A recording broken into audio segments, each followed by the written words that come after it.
Yo, alam niyo mga idol, kapag kalbo ka, hindi ibig sabihin masamang tao ka.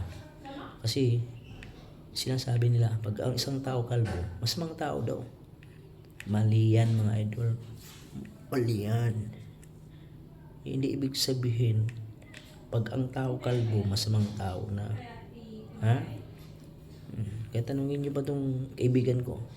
Careful of what you say about others. Not all who are bald are bad people. Not all. It is important to look past appearances and judge by character. Oh, narinig yung sabi niya? Kaya kayo, maayos-ayos kayo ha.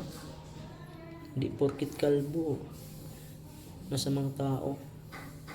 Di ba pwedeng pugi? Thanks for watching. Please like this video and leave a comment below to share your thoughts, and thank you so much for watching this content. God bless you all.